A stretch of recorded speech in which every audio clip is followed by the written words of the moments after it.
젊음과 장수의 비교, 시범 속의 미수의 생. 인류 역사상 가장 오래 산 사람은 영국인 토마스 파로 알려지고 있다.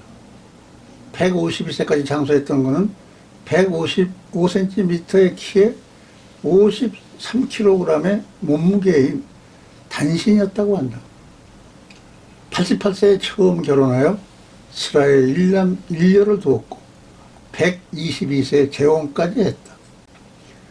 그의 장수에 대한 소문이 파다하자 당시 영국 국왕이었던 찰스 1세가 그를 왕궁으로 초대하여 생일을 축하해 주었는데 그때 과식이 원인이 되어 2개월 후에 사망했다고 한다. 당시 왕궁에서는 당대 유명한 화가 루벤스에게 그의 초상화를 그리게 했는데 이 그림이 바로 유명한 위스키 올드파의 브랜드가 되어 오늘날까지 그의 모습이 전해져 내려오고 있다.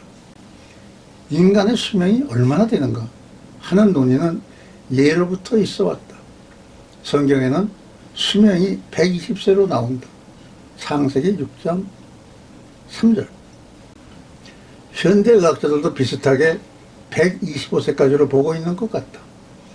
통계청에서도 현재 65세를 넘은 사람의 평균 수명이 91세라고 발표한 것을 보면 인생 70은 옛말이고 인생 100세 시대가 온 것만은 분명해 보인다. 요즘은 또 인생 100년 사계절설을 이야기하는 사람이 많다. 25세까지가 봄, 50세까지는 여름, 75세까지가 가을, 100세까지가 겨울이라는 것이다. 나는 노년기를 이렇게 말하고 있었다. 60대는 청소년기, 70대는 청년기, 80대는 장년기, 90대는 노년기라고. 이에 따른다면 70세 노인은 단풍이 가장 아름다운 만초쯤 되는 것이며 80세 노인은 이제 막 초겨울에 접어든 셈이 되는 것이다. 동양에서와 같은 회갑 개념이 없는 서양에서는 대체로 노인의 기준을 75세로 보는 것 같다. 그들은 65세에서 75세까지를 영 올드 또는 액티브 리타이먼트라고 부른다. 물론 은퇴는 했지만 아직도 사회활동을 하기에 충분한 연령이라는 것이다. 그러나 이런 육체적 연령보다 더 중요한 것은 정신적인 젊음일 것이다. 유대계 미국 시인인 사무엘 엘만은 일찍이 그의 유명한 시 류스에서 이렇게 노래했다. 청춘이란 인생의 어떤 기간이 아니라 마음의 상태를 말한다. 때로는 20세 청년보다 70세 노인에게 청춘이 있다. 나이를 더해가는 것만으로 사람은 늙지 않는다. 이상과 열정을 잃어버릴 때 비로소 늙는다.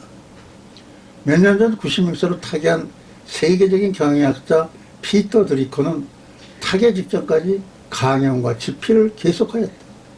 페루의 민속사를 읽으면서 아직도 공부하시냐고 묻는 젊은이에게 인간은 호기심을 잃는 순간 늙는다라는 유명한 말을 했다.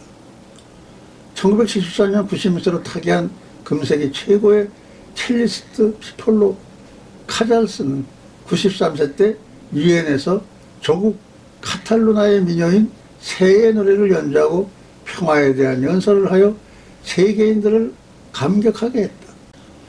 이들보다 나이가 적지만 세계 제1의 테너인 플라시도 도밍고는 최근 이제 쉴 때가 되지 않았느냐는 질문에 쉬면 늙는다. 바쁜 마음이야말로 건강한 마음이라며 젊음을 과시하였다.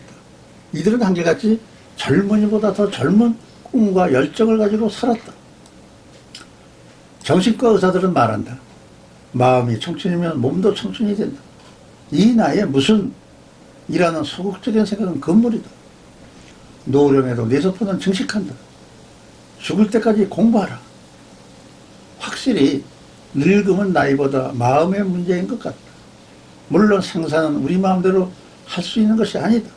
그러나 일을 할 수 있고 다른 사람에게 도움을 줄 수 있을 때까지 살 수 있다면 감사한 인생이 되지 않겠는가.